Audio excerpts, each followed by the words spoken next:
네, 뵙게 돼서 너무 반갑습니다. 사실 다들 지금 뭔가를 해야 된다라는 생각들은 다들 하고 계시는데 이제 뭘 어떻게 해야 되는지가 다들 지금 고민거리인 것 같습니다. 지금 뭐 제가 최근에도 여러 단위에서 여러 차원에서 지금 이런 논의들을 하는데 저도 참여를 하고 있습니다. 뭐 가장 최근에는 그 2017년 18년 국면에서 시민사회단체들이 뭐 참여연대, 경실련, 뭐 진보연대 다 포함해가지고 국민개헌넷이라는 걸 만들어서, 그때 여기 김전 선생님도 잘 아실 텐데 국민개헌넷 활동을 하다가 2018년에 개헌이 무산되면서 활동이 스톱됐는데 그걸 좀 재발족하는 준비 모임이 이제 얼마 전에 시작이 됐고요. 시민사회단체 차원에서.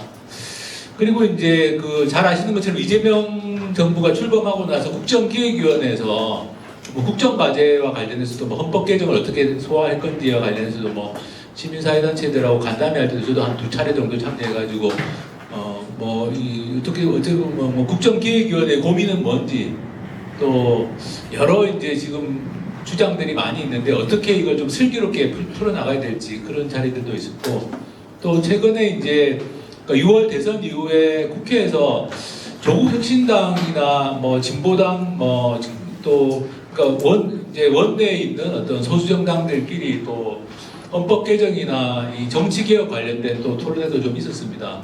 그래서 대체로 이제 정치 개혁 관련해서는 좀 서로 공통적으로 합의되는 부분들이 많았고, 헌법 개정과 관련해서도 이제 오늘 제가 말씀드린 개헌 절차법의 필요성 같은 것들도 좀 많이 비교적 공감을 좀 많이 하는 편이고, 민주당의 일부 의원들도 뭐 공감도가 좀 있고 그런 상황입니다.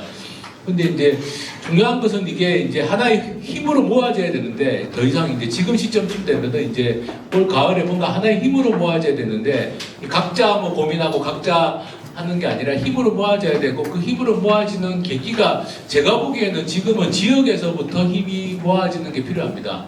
그리고 뭐 전국적으로 속도가 똑같지 않을 수 있습니다. 좀 먼저 나가는 지역이 있고 좀 뒤따라오는 지역도 있을 수 있습니다. 그건 현실적으로 여러 가지 상황들이 그렇습니다. 상황들이 그런데 제가 오늘 이제 광주에서 초대를 해주셔가지고 광주에서 먼저 한번 뜻을 모아서 뭔가 좀 움직임이 시작이 되면 지금 서울에서 준비하고 있는 그런 뭐 국민개헌넷을 복원하는 뭐 움직임이라든지 뭐 정치개혁과 관련해서도 그래도 작지만 움직임들이 좀 있습니다. 그런 것들이 좀 흐름을 좀 만들 수 있지 않겠나. 그래서 오늘 이 자리에 참석하신 분들께서 제가 발제하는 내용이 뭐 이론적인 내용이라기보다는 지금 우리가 무엇을 어떻게 할 것인가라는 거에 관련된 내용이니까 얘기도 들어보시고 토론한 선생님들 말씀도 듣고 해가지고 그래도 뭔가 좀 의미 있는 서로 좀 공감대 같은 게 만들어지면 좋겠습니다.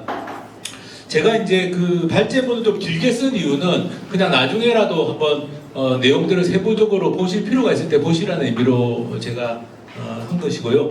사실은 이제 뭐 이 발제문을 제가 다 읽기보다는 제가 핵심적으로 지금 말씀드리고 싶은 것들 중심으로 좀 말씀드리겠습니다. 일단은 이제 이 발제문은 없지만 저희가 먼저 좀 생각해 봐야 될 거는 2017년부터 2018년까지의 국면을 우리가 한번 복기를 해 봐야 됩니다.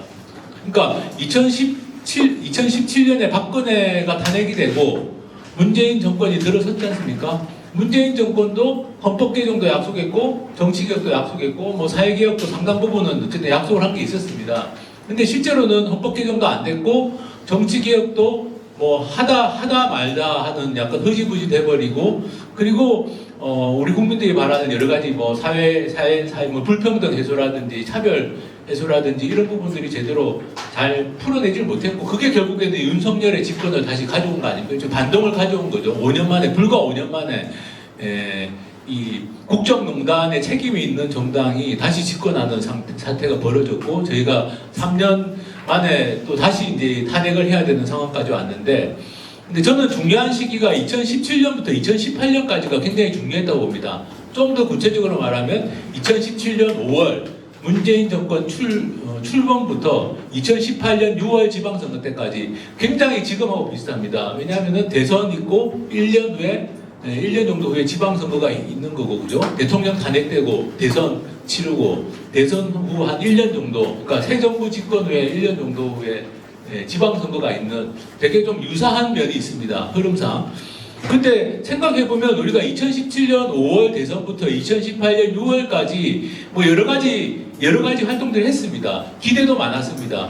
뭐 개헌도 좀 하지 않을까, 이번에는 되지 않을까 기대가 했는데 결국 개헌이 안 됐고, 2018년 6월 지방선거는 돌아보면은 뭐 개헌한다 안 한다, 뭐 정치개혁 어떻게 하냐 마냐, 사실은 그 박근혜 탄핵과 대선 이후에 여러 가지 상황들을 어떻게 보면은 뭘 중심을 잡고 시민사회가 하질 못하고 좀 기대도 하고 끌려다니기도 하고 그러다 시간이 다 가버리고, 2018년 6월 지방선거는 뭐 민주당은 압도적인 승리를 전국적으로 했지만 실제로 우리 촛불을 들었던 촛불 시민들은 별로 건진 게 없는, 결과적으로는 그런 결과가 됐습니다.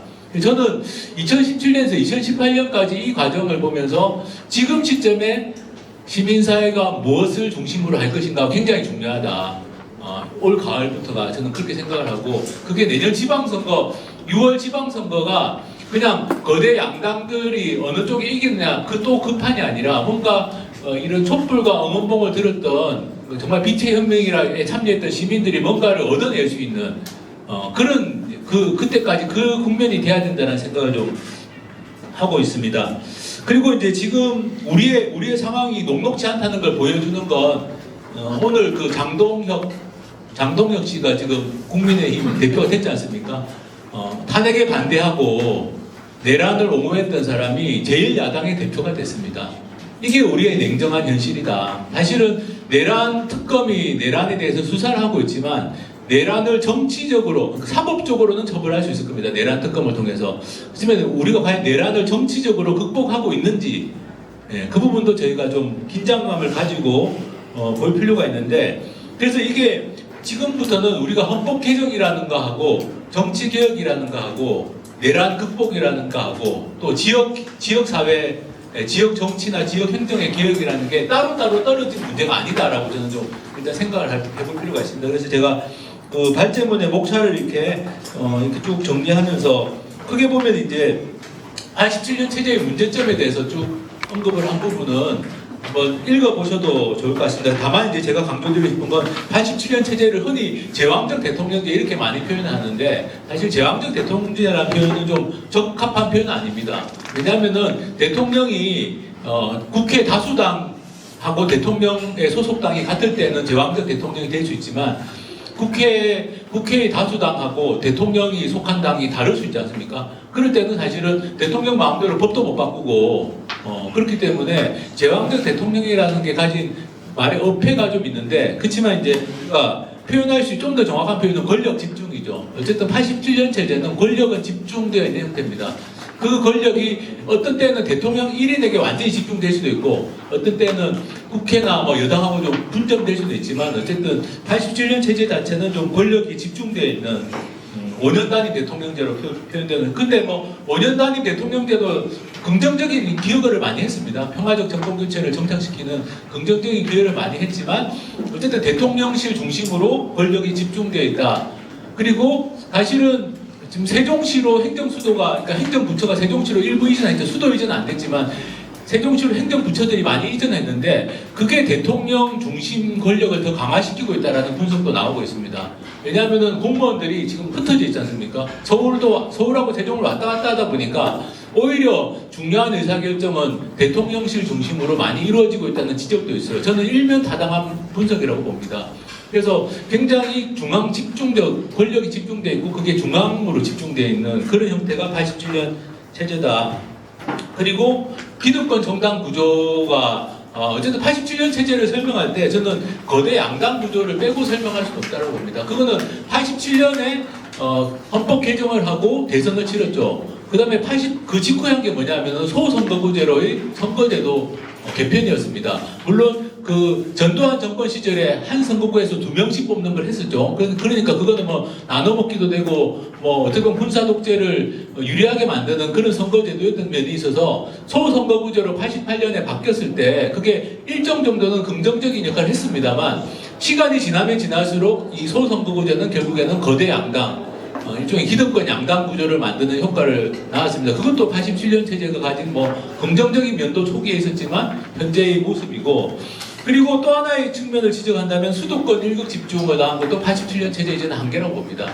결국에는 권력이 중앙으로 집중되고 거대 양당으로 집중이 되면서 그러면서 수도권으로의 돈과 사람이 쏠리는 현상들은 멈추지 못했다. 그게 뭐 노무현 정부가 균형 발전 정책을 표방하고 했지만 결과적으로는 수도권 인구 집중은 훨씬 더 심화됐고 수도권 집중 심하고 뭐 광주 같은 경우도 계속 인구 유출, 특히 청년층의 인구 유출을 겪고 있지 않습니까? 이거는 어떻게 보면은 권력 집중된 권력이 난 하나의 모습이라고 저는 생각을 합니다. 그래서 이런 것들도 다 좀 아울러서 저희가 87년 체제가 가졌던 문제점이라고 저는 좀 짚을 수 있을 것 같고, 그래서 이제 제가 오늘 헌법 개정하고 정치 개혁하고 주민주권 이 세 가지 꼭지로 말씀을 드릴 텐데 헌법 개정을 조금 더 자세하게 말씀을 드려야 될 것 같습니다. 어쨌든 헌법이라는 게 지금 제가 말씀드린 87년 체제를 좀 극복을 하려면, 더 나아가려면, 우리가 87년 체제보다 더 나은 체제로 더 나아가려면 어쨌든 헌법을 바꿔야 됩니다. 근데 헌법을 바꾸는 게 쉽지 않다는 건 그동안 너무나 많이 경험을 했고, 지금 장동혁 국민의힘 대표하고 협상을 해서 헌법 개정이 가능할까라는 생각을 하면서도, 저는 이제 헌법 개정 같은 경우도 좀 플랜 A, 일종의 플랜 A, 플랜 B를 가져야 된다. 정치적으로는 플랜 A, 플랜 B를 가져야 되는데, 플랜 A는 뭐냐? 야당과 합의해서 헌법을 개정하는 겁니다. 많은 사람들이 머릿속에 가지고 있는 그림이지만 쉽지 않다. 근데 그동안 쉽지 않았던 그림이기도 하죠. 야당과 합의해서. 플랜 B는 뭐냐? 뭐 어떻게든 간에 뭐 야당이 뭐 분당이 되든 야당이 뭐 갈라지든 어찌됐든 간에 200석을 만들면 헌법 개정이 가능한 거죠.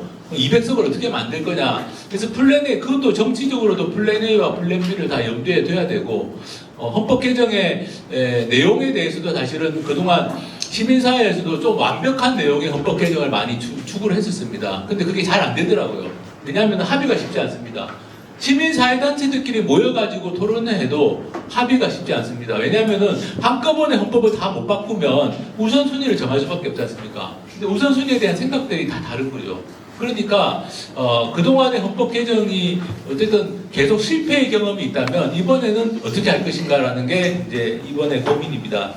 헌법 개정에서 논의돼야 될 내용들 같은 경우는 4페이지, 5페이지에 6페이지 이렇게 쭉 제가 다 써놨습니다. 그동안 논의되어 왔던 것들을 이제 제가 나름대로 정리한 건데 이걸 오늘 다 말씀드리기는 어렵고, 다만 이제 그동안 노동운동 쪽이나 시민사회운동 쪽에서 사실 제일 관심이 많았던 거 6페이지에는 기본권 강화 쪽이 당장에 이제 눈에 들어오는 겁니다. 노동자들은 노동자들의 기본권을 강화하고, 농민은 농민과 관련된 농업의 공익적 기능을 좀 인정받고, 뭐 토지공 기능도 좀 강화해가지고 말이죠. 주택 문제 같은 것도 좀 해결해주고, 사실은 많은 시민사회 또 진보정당들이 관심을 많이 가지고 있는 내용들은 기본권 강화 쪽입니다. 그렇지만 기본권 강화도 이게 만약에 제가 말씀드린 것처럼 이게 합의 내지는 200석을 확보해서 통과를 시키려면 참 쉽지 않은 내용들은 많습니다.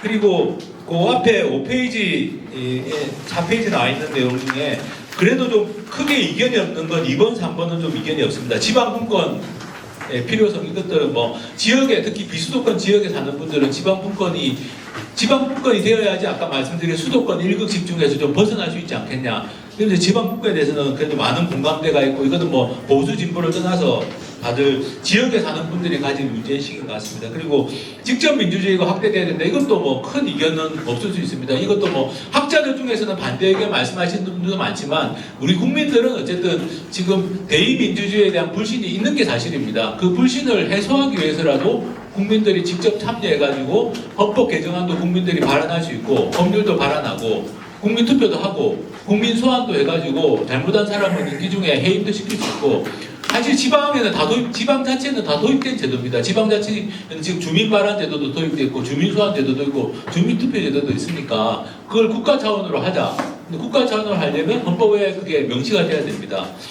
그리고 그 4페이지, 5페이지에 있는 1번이라고 되어 있는 부분들은 사실 굉장히 사람마다 엇갈리는 권력구조, 흔히 말하는 권력구조, 대통령 권한을 어느 정도로 분산시킬 것인가. 근데 여기에 대해서 어쨌든 이재명 대통령이 선거 때나 선거 이후에 밝히고 있는 입장은 일정 정도의 권력 분산을 받아들이겠다라는 입장입니다.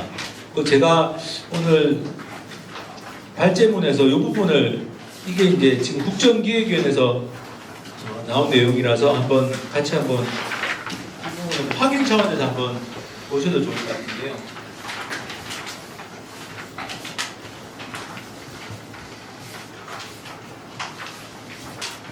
네, 9페이지 봐주시면 9페이지 위에 있는 내용이 위에 박스 안에 있는 내용이 뭐냐, 이재명 정부가 어쨌든 국정기획위원회가 국정운영 5개년 계획안을 어쨌든 발표했습니다. 거기에 헌법 개정과 관련된 내용이 들어가 있습니다. 9페이지 제일 위에 보시면 어쨌든 이재명 대통령의 입장은 뭐냐, 일단 헌법 개정 논의를 대통령이 주도하지는 않겠다. 국회가 주도하는 게 맞다 이번에는. 그래서 국회에서 개헌 특위를 구성해서 논의하면 좋겠다. 그리고 개헌의 주요 의제로 제시한 것은 일종 예시입니다. 예시지만 5.18 정신 헌법 전문에 수록하는 문제, 그 다음에 대통령의 권한을 좀 일정 정도 분산시키겠다. 그래서 뭐 감사원을 국회로 이관한다든지 대통령의 거부권을 제한한다든지 뭐 비상계엄 선포 때 국회 통제권 강화, 이거 당연히 필요한 겁니다.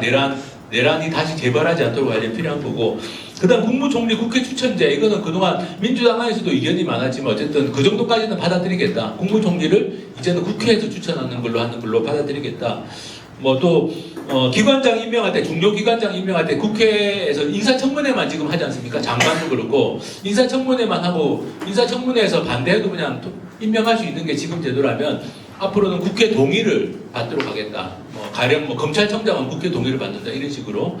그래서 이 정도까지는 이제 이재명 대통령도 받아들이겠다는 의사로 볼 수 있습니다. 그동안 뭐 약속했던 바이기도 하고, 그리고 대통령 임기나 연임제 관련해서는 이제 4년 연임제, 4년을 하는데, 4년 연임제의 의미는 뭐냐? 4년을 하는데 연달아서 한 번까지 할 수 있다.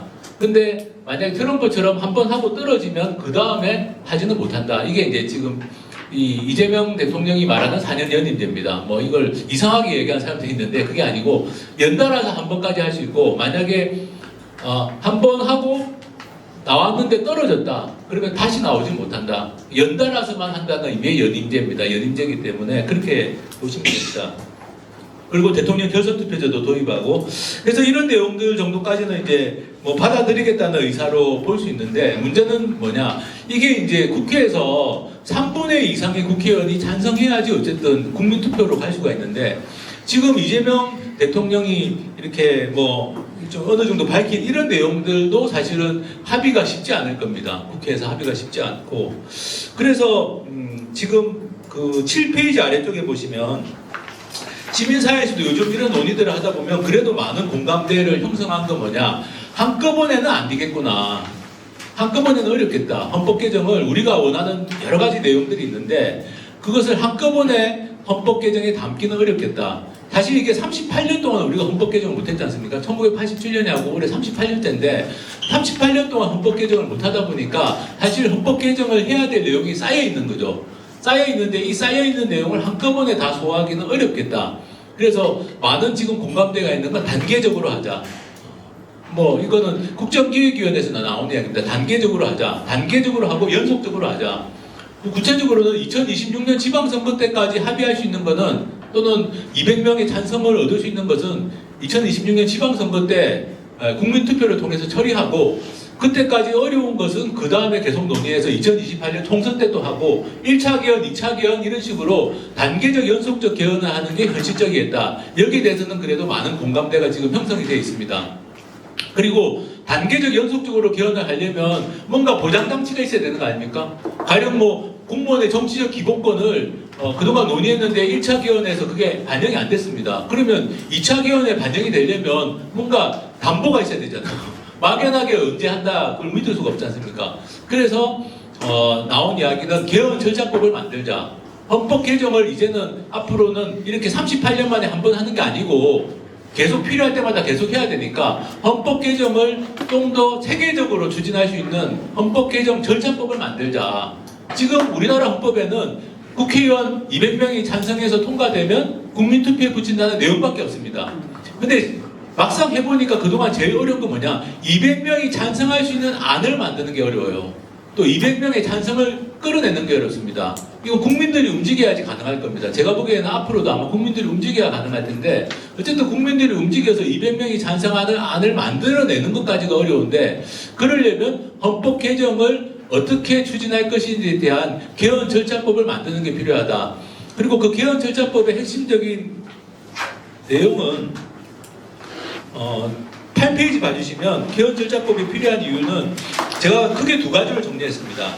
이게 이제 해보니까 첫 번째는 뭐냐, 국회에서는 한참 개헌 논의하다가도 어느 날 당 지도부가 개헌 논의보다 딴 거 먼저 해야 하면은 바로 그날 스톱됩니다.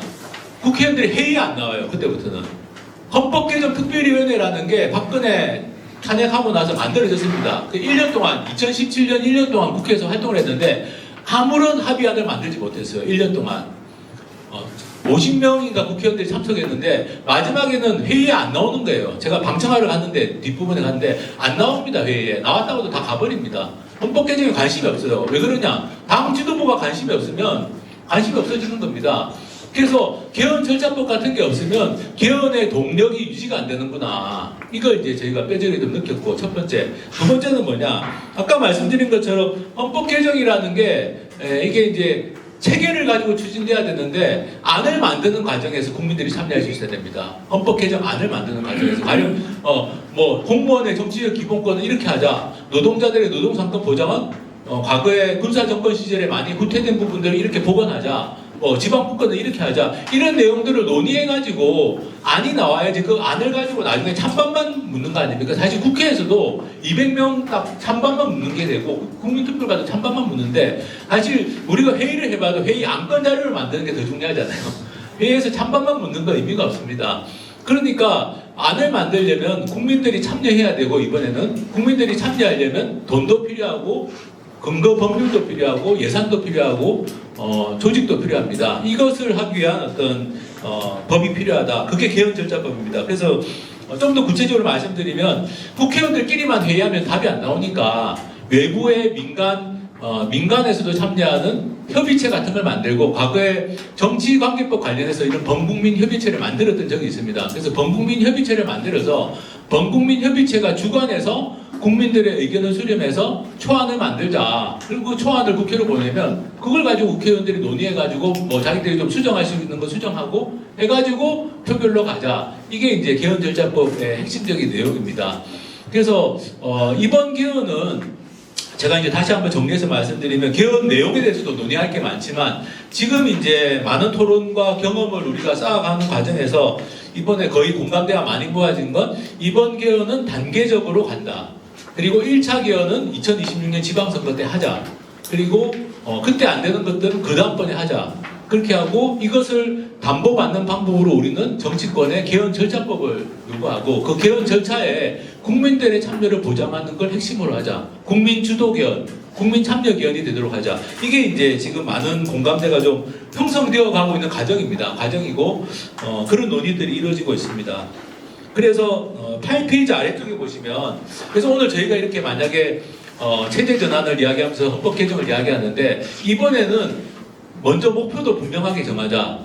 지난주에 저희가 시민사회단체들끼리 토론을 해보니까 나온 이야기가 딱 그겁니다. 아직 결론은 안 나왔지만 쟁점은 이건 거죠. 이렇게 단계적으로 간다. 그러면 이번 개헌운동의 목표가 우리가 논의를 하는 게 목표냐 아니면 개헌을 성사시키는 게 목표냐 이것도 분명하게 하자 이겁니다. 개헌을 성사시키려면 내년 지방선거 때 1차 개헌을 해야 됩니다. 왜냐하면 2028년 총선은 너무 멉니다. 개헌의 동력도 유지가 안 되고요. 우리가 아까 말씀드린 것처럼 2017년부터 2018년 해봤지 않습니까? 2020년 총선할 때쯤 되니까 그때는 거의 거대 양당이 결사적으로 서로 싸우느라고 헌법 개정 논의도 안 됐습니다. 돌아보면 그래도 기회가 있었던 건 2018년 지방선거 전까지 그때 박근혜 전 대통령 탄핵되고 그때 한나라당이 굉장히 약해져 있었을 때 그때가 그나마 헌법 개정도 가능했고 뭔가 논의가 가능했습니다. 그걸 우리가 되살려 본다면 2028년 총선에 헌법 개정한다는 건 안 되는 이야기입니다. 그러면 이번 개헌 운동의 목표는 좀 분명해야 됩니다. 저 개인적으로는 2026년 지방선거 때 확실하게 하자 할 수 있는 부분은 그게 우리가 20%가 만족스럽든 30%가 만족스럽든 왜냐하면 이게 헌법 개정에 국민들이 국민 투표로 헌법 개정을 확정짓는다는 건 매우 중요한 주권자로서의 어떤 행위입니다. 주권자로서 행사할 수 있는 중요한 권리입니다. 그 권리를 우리는 38년 동안 단 한 번도 행사하지 못했고 지금처럼 간다면 죽을 때까지도 헌법 개정 못하겠다는 얘기가 나옵니다. 실제로. 그렇다면은 우리가 내년 지방선거 때는 주권자로서 국민 투표권을 한번 행사할 수 있도록 해보자. 그게 20%만 만족스럽고 30%만 만족스럽더라도 해보고, 물론 우리가 운동을 잘해가지고 최대한 40% 50% 정도 만족스러운 아니라도 만드는데, 어쨌든 이번 개헌운동의 목표는 9페이지에 제가 개헌운동의 목표를 3가지 정도로 정리했습니다. 그래서 9페이지 아래쪽을 봐주시면 목표는, 제 개인적인 생각은 2026년 지방선거 때 1차 개헌을 성사시킨다는 것, 이걸 목표로 삼자라는 거고요. 그리고 한 번에 끝이 안 되기 때문에 단계적 연속적 개헌을 한다는 것도 우리가 목표로서 명확하게 좀 하자.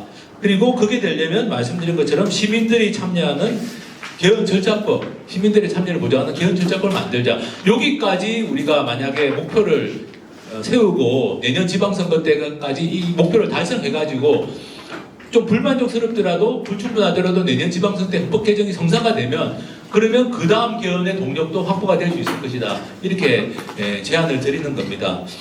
사실은 지금 이재명, 그 9페이지 위에 있는 이재명 정부 국정운영 5개년 계획안에는 뭐 개헌 논의를 봐서 내년 지방선거 또는 2028년 국회의원 선거와 동시에 하자 이렇게 돼 있는데, 사실은 국정기획위원회 위원들하고도 논의를 해보면 본인들도 2026년 지방선거 때 되는 게 좋긴 한데 그게 지금 국회 상황에서 가능할지 모르겠다라는 게 이제 그분들도 나름 고민이더라고요. 사실 근데 그걸 가능하게 만드는 게 사실은 우리 시민들의 힘으로 가능하게 만들어야 되는 것이다. 안 그러면은 이번에도 또 우리는 헌법도 못 바꾸고 바꾸지 못하고 다 넘어가게 되지 않겠냐라는 생각을 합니다. 그래서 개헌의 내용에 대한 설명은 제가 좀 생략하고, 지금 이번에 우리가 개헌 운동의 목표를 어떻게 좀 잡아야 될지, 그리고 왜 이렇게 논의가 진행되고 있는지에 대해서 좀 설명을 드렸습니다. 그 다음에 이제 10페이지부터 있는 정치개혁은 이게 이 이야기 또 왜 나오느냐? 사실은 이번에 우리가 내란이 다시는 일어나지 않는 나라를 만들기 위해서 뭐가 필요할지를 좀 생각해봐야 되는데, 많은 분들이 이제 그래서 뭐 예를 들면 이제 그런 계엄 해제 선포, 국회에서 계엄 해제 결의를 하면 바로 계엄 해제 효력이 발생하도록 해야 되는 거 아니냐. 작년 12월 4일날 새벽 1시에 국회에서 계엄 해제 결의를 했는데 4시에 윤석열이 4시에 그 계엄 해제 공포를 했지 않습니까? 3시간 동안 계엄 해제 공포를 안 하고 버티고 있었잖아요. 제가 그때 국회에서도 가 있었습니다. 가 있었는데 진짜 불안했어요. 이 3시간 동안 또 무슨 짓을 할지, 또 계엄군이 다시 국회에 들어오지 않을지. 근데 사실은 그때까지만 하더라도 그 헌법에 있는 그 계엄 조항이 이렇게까지 문제가 심각하게 될 거라는 걸 몰랐습니다. 많은 사람들이. 근데 계엄 해제 결의를 했는데 계엄을 해제한다는 공포를 안 하고 버티고 있으니까 3시간 동안. 그게 정말 그 3시간은 정말 대한민국 민주주의의 위기의 순간이었는데, 그래서 이제 그런 헌법 개정이 다 필요하죠. 아까 말씀드린 것처럼 국회에서 계엄 해제 결의하면 곧바로 계엄 해제 효력이 발생하도록 하도록 헌법을 바꿔야 됩니다. 그런 디테일한 헌법 개정도 필요하지만 그것만으로는 저는 내란이 다시 일어나지 않는 나라를 만들 수는 없다. 또 지금처럼 극우, 전환길로 대표되는 그 극우 세력이 거의 지금 제1야당, 거대 양당 중에 하나를 장악한 셈 아닙니까? 실제로 오늘 그 결과를 보면 장동혁이 대표가 됐다는 건 뭐 사실 그 극우 세력이 거대 양당 중에 한 당을 먹은 거예요. 이건 대한민국 민주주의에 두고두고 심각한 위기 상황입니다. 그러면 이 문제를 어떻게 해결할 것인가? 근데 이거는 정치적인 문제거든요. 헌법으로 이걸 어떻게 해결할 방법이 마땅치가 않습니다. 정치적인 문제이기 때문에. 그래서 이게 저희가 이제 내란 극복이라는 차원에서 보더라도 이 다당제 정치개혁이 필요하다는 얘기를 하는 겁니다. 11페이지부터 봐주시면 그동안 다당제 정치개혁은 주로 민심이 제대로 반영되는 선거를 하고 정치를 하기 위해서 필요하다. 또 좀 진보적인 소수정당들도 국회에 들어가가지고 좀 다양성이 인정되는 정치를 하기 필요하다. 그렇게 설명해 왔습니다. 그렇지만 작년 내란 이후에는 많은 정치학자들도 동의하는 것은 다시는 이런 내란 같은 일이 발생하지 않으려면 다당제가 필요하다. 이런 이야기를 합니다. 그리고 그 근거들은 제가 거기에 많이들 유럽의 사례를 예를 들어서 많이들 예시를 해놨습니다. 가령 유럽도 지금 극우 정당이 약진해가지고 문제가 되고 있지 않습니까? 많은 나라에서.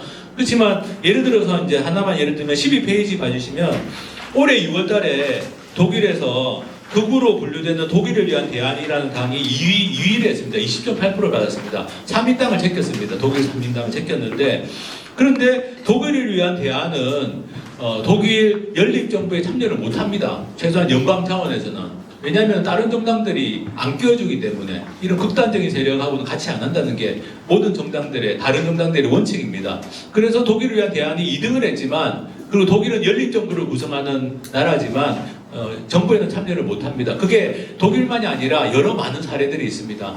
그러니까 우리가 극우를 어떻게 극복하지라고 하면은 정치적으로 극우를 어떻게 극복하지라고 하면은 제가 표현하는 바로는 극우를 정치의 구석으로 밀어넣어야 됩니다. 많은 사람들은 독일의 극우 정당이 문제라고 하지만 제가 예전부터 계속 저는 몇 년 전부터 이야기했던 게 대한민국의 거대 양당 중에 하나가 극우입니다. 이미. 근데 그게 이제는 완전히 전면에 드러난 거죠. 사실은 그동안 국민의힘 쪽이 보인 행태들은 사실 극우에 가까운 것들이 많았습니다. 정책적으로나 행태라거나 차별금지법에 반대한다든지 이렇게 대표적인 극우 정당적인 행태들인데, 근데 이번에는 이제 그게 아니라 민주주의 자체를 부정하는 이런 행태들까지 이제 이르게 된 겁니다. 그래서 이게 다당제 정치개혁이 이제는 내란이 다시 일어나지는 않고 극단적인 세력을 정치의 구석으로 밀어넣기 위해서 필요한 게 다당제 정치개혁이다라고 저는 생각합니다. 한마디로 쉽게 생각하면 국민의힘이 분당이 돼야 됩니다. 지금처럼 저렇게 극우 세력이 제1야당을 장악하고 있는 나라에서 정치가 정상적으로 작동할 수가 없습니다. 그러면 국민의힘이 분당돼야 되는데 국민의힘 분당이 안 되는 이유가 뭡니까? 거대 양당의 공천을 받지 못하면 당선이 안 되고, 어떤 지역에서는 거대 양당의 공천만 받으면 당선이 되는 이 기득권 정당 구조 때문에 지금 결국에는 그게 한국 정치의 발목을 잡고 하다가 결국 이 지경까지 왔다. 왜 대구 경북의 국민의힘 국회의원들은 내란에 대해서도 비호하고 윤석열 집에 40몇 명이 찾아가가지고 윤석열 비호하는 행태를 왜 보였을까? 그 사람들은 그렇게 해도 대구 경북에서는 공천만 받으면 된다라는 생각이 있기 때문에 가능한 겁니다. 그래서 지금은 이 다당제 정치개혁이 내란을 정치적으로 극복하기 위해서는 필요하다고 말씀드릴 수 있고, 11페이지 아래쪽에 보시면 미국의 그 정치학자가 쓴 책이 우리나라에 번역이 돼서 많이들 인용이 됐는데, 12페이지 아래쪽에 어떻게 극단적 소수가 다수를 지배하는가, 이게 미국의 정치학자들이 트럼프 일기를 보고 쓴 책이에요.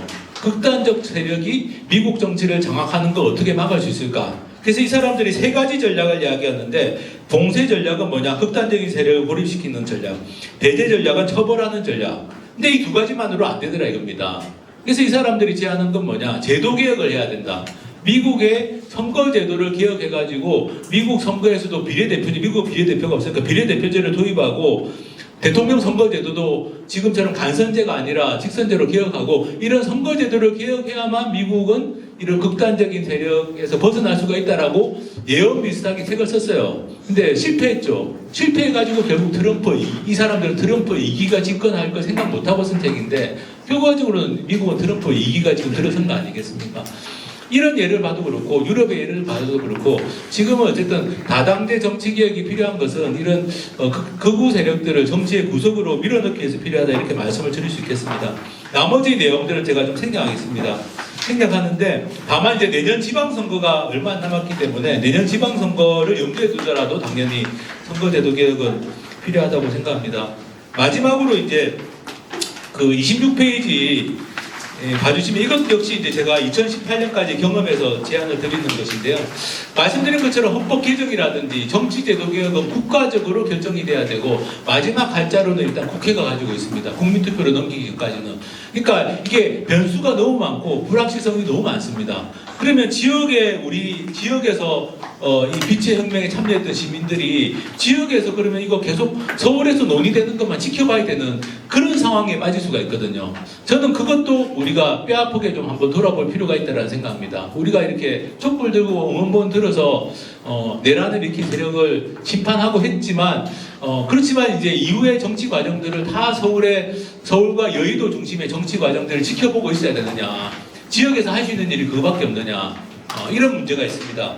저는 개인적으로 지역에서는 지역의 목소리를 내고 지역에서 할 수 있는 일들을 해야 된다. 특히 내년에 지방선거가 있기 때문에.